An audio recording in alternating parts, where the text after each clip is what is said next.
പോത്തുകളും 3 തീറ്റകളും വെച്ച് ബെല്ലാരിൽ വ്യാപാരം തുടങ്ങിയാണ് ഞാൻ. എനിക്ക് 6 ലോഡല്ല 6000 ലോഡിന്റെ വ്യാപാരമുണ്ട്.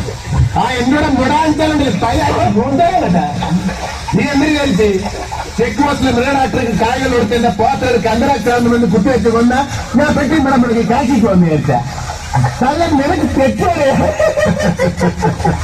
ഇത്രയും കാലം എന്റെ പോത്തുകളെ മേടിച്ചുകൊണ്ടിരുന്ന സകല മലയാളിമാരെ ഇങ്ങോട്ട് വിളിച്ചു വരുത്തി നല്ല പൊളപ്പം 30 ചെമ്പ് ബിരിയാണി വെച്ച് തീറ്റിച്ചിട്ടാണ് ഞാൻ വന്നിരിക്കുന്നത്. എന്തായാലും നീ എന്നെ ഇങ്ങോട്ട് വിളിച്ചു വരുത്തിയ സ്ഥിതിക്ക് നിന്റെ കച്ചവടം പൊട്ടി താക്കോലുമായിട്ടേ ഞാൻ പോണുണ്ട്. രാജുട്ടാ എഴുതി വാങ്ങിയവരുടെ ഇവന്റെ സാവര ജംഗമോ ഇല്ല. അന്തരാസ് പൂന്തരാസ് അവന്റെ അമ്മയുടെ തല കലിപ്പ് തീരണില്ലല്ലേ.